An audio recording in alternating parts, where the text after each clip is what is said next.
saya kan mau pergi tahlilan gitu.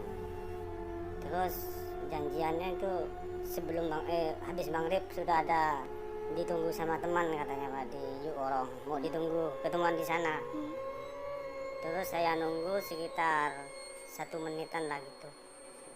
Tiba-tiba ada orang berkendara itu Pak, kendaraan motor itu laju dari dalam gitu. Saya kan tanpa sengaja ditengok gitu. Ditengok siapa, pikiran itu yang bawa motor kencang kayak gitu. Sampai apa itu lampunya itu kena mata gitu. Terus saya nanya, bahasa Maduranya itu ini Pak, demak Kak gitu. Saya nanya gitu. Yang artinya? Mau kemana Kak? Mau gitu. kemana? Ya. Oke. Minyak tanya kok nanya-nanya katanya itu. Mau apa katanya? Ya enggak, saya akan kenal. Masa cuma negor enggak boleh bilang gitu. Terus dia mungkin enggak tahu. Maksudnya enggak tahu, dia turun dari motornya Pak yang bergoncengan itu. Dia salah satunya turun duluan itu, yang goncengan turun dulu. Turun, saya turun juga dari kendaraan saya itu. Dia bilang, kamu itu kalau punya mata jangan liatin kayak gitu katanya. Ya kan masa nggak boleh, saya kan silau oleh itu Pak, yang ganggu katanya saya dengan lampunya itu. Dia tidak terima kan saya lawan omongan itu, dia nampar saya. Korban nampar duluan berarti ya? Iya, dia pegang dengan tangan kanan, namparnya dengan tangan kiri itu. Saya masih ingat betul itu. Terus saya ngomong, kenapa nampar Kak? Salah saya apa? Kamu itu kata lincelingan itu, lihat-lihat saya kayak bengal katanya, kayak berani sama saya. Dan enggak Pak, saya kan cuma nanya mau kemana. Terus di samping dia negor-negor, adiknya datang Pak, yang itu, yang nyetir. Oh yang nyetir, Nah, oke. dia nyetir terus megangin saya, ngeluarin celurit, mau bacok saya. Ya, Pada saat itu berarti sudah ngeluarin senjata ya? iya itu. Pak Hasan ada perlawanan nggak? Waktu saya enggak lawan, cuma megang celuritnya itu, takut kebacokan ke saya itu. Saya pegang terus sampai berapa menit itu lama juga Pak, kan takut itu kena ke saya. Wajah. Ya. Sampai ada beberapa orang warga itu nerai saya gitu. Tapi cekcoknya itu masih itu. Gini, kalau kamu berani ayo lawan saya. Ya bilang kalau saya enggak salah Pak, Kak. Saya berani, saya enggak salah, kenapa kamu main mukul? Udah kalau kamu berani, saya tunggu di sini. Kalau berani kamu pulang Mbak. Oke lah kalau gitu, tunggu di sini. Saya bilang gitu. Carok menjadi salah satu kata yang dapat diartikan ke banyak hal, mulai dari budaya, mimpi buruk, hingga harga diri.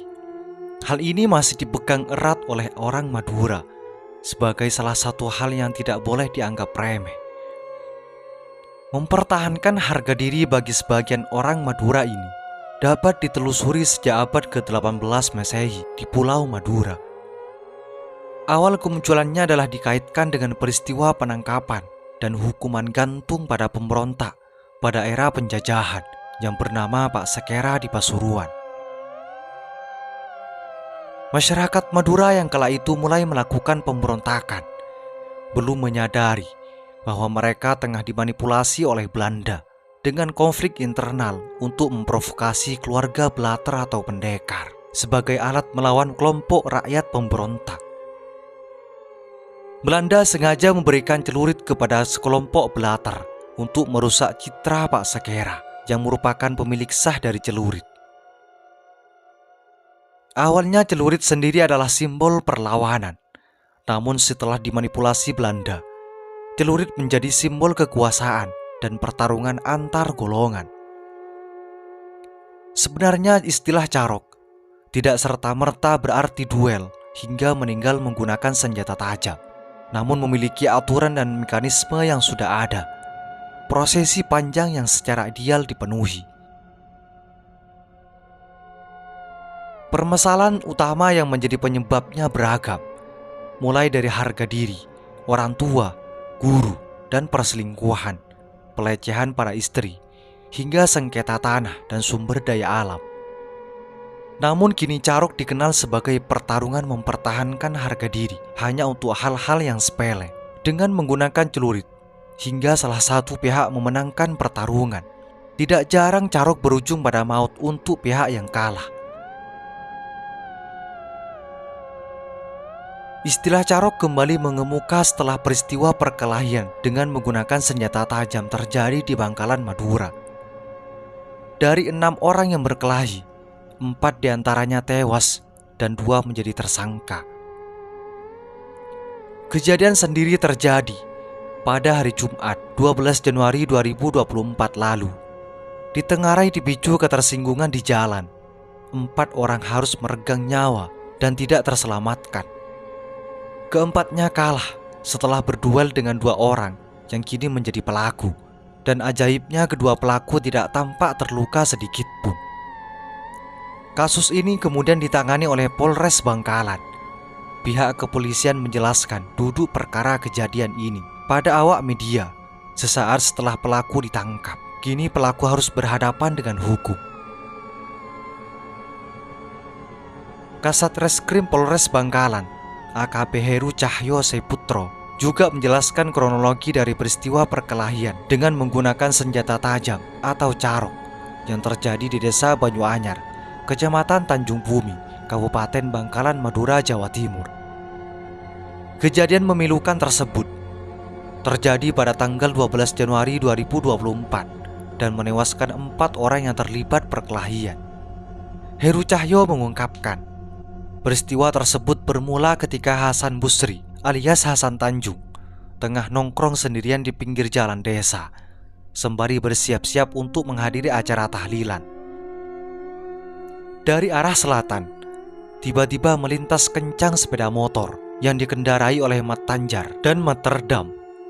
Sumber lain mengatakan, sepeda motor yang dinaiki mereka memang sengaja lampu depannya yang dinyalakan menyoroti muka Hasan sehingga mengundang emosi. Karena merasa terganggu, Hasan Basri menegur keduanya yang niatnya hanya menyapa. Karena Mat Tanjar merasa dirinya ditegur dan tidak terima atas teguran itu, Mat Tanjar dan temannya pun menghentikan laju sepeda motornya lalu menghampiri Hasan Basri. Mat Tanjar pun membentak dan menampar wajah Hasan Basri, sementara temannya Mat Tanjar memegang tubuh Hasan Basri. Karena tubuhnya dipegang Mat Terdam, Hasan Basri tidak bisa melawan. Hasan Basri kemudian pulang sambil menantang duel. Dia meminta Mat Tanjar dan temannya menunggu di lokasi sambil bilang tunggu di sini, lalu pulang. Di tengah perjalanan pulang, Hasan Basri bertemu dengan adiknya. Ia pun mengajak sang adik ikut sambil menceritakan dirinya yang habis ditampar oleh Mat Tanjar. Hasan Basri dan adiknya pulang mengambil celurit dan kemudian kembali ke lokasi. Sebelum terlibat aksi carok, ternyata Hasan Basri sempat meminta izin dari orang tuanya. Fakta ini diungkapkan oleh Kapolres Bangkalan, AKBP Febri Isman Jaya. Saat itu orang tuanya bahkan tidak menyetujui keputusan untuk terlibat dalam duel atau carok. Ibunya bahkan mendesak agar dia tetap berada di rumah. Namun Hasan tetap ngotot untuk berduel. Bahkan ia pergi bersama adiknya. Mereka berdua nekat datang ke lokasi kejadian untuk bertemu dengan korban atau lawannya yang bernama Mat Tanjar. Selain 2 orang itu, yang merupakan Mat Tanjar dan temannya, ternyata di lokasi juga ada 2 orang temannya juga, dan mereka kini menjadi berempat. Sesampainya di lokasi, Hasan Basri dan adiknya langsung menyerang Mat Tanjar dan kawan-kawan dengan sebilah celurit. Hasan Basri menyasar 2 orang, sementara adiknya menyerang 2 orang juga. Terjadilah carok 2 lawan 4. Akibat perkelahian tersebut, lawan dari Hasan Basri yang 4 orang tumbang dengan luka bacok di sekujur tubuhnya. Bahkan mereka dinyatakan meninggal dunia di lokasi. Jenazah keempat korban kemudian dibawa ke RS Syarifah Ambami, tepatnya di Bangkalan, untuk menjalani otopsi sebelum dikembalikan ke keluarga. Dari riwayat Hasan ini, ternyata Hasan Basri diketahui pernah berlatih silat juga. Pelaku mengakui bahwa dia juga mempelajari silat saat merantau di Kalimantan. Menurut pengakuan Hasan, Setelah mereka berhasil mengalahkan Mat Tanjar, mereka langsung berlari ke tengah sawah yang sangat sepi dari penduduk. Sebetulnya mereka sudah pasrah dan ingin menyerahkan diri kepada polisi, tetapi mereka tertahan karena keadaan sangat genting dan sangat berbahaya. Akhirnya pihak kepolisian menangkap mereka di rumahnya. Polres Heru Cahyo memastikan pihaknya telah menangkap dan menetapkan tersangka Hasan Basri dan juga adiknya atas kematian 4 korban.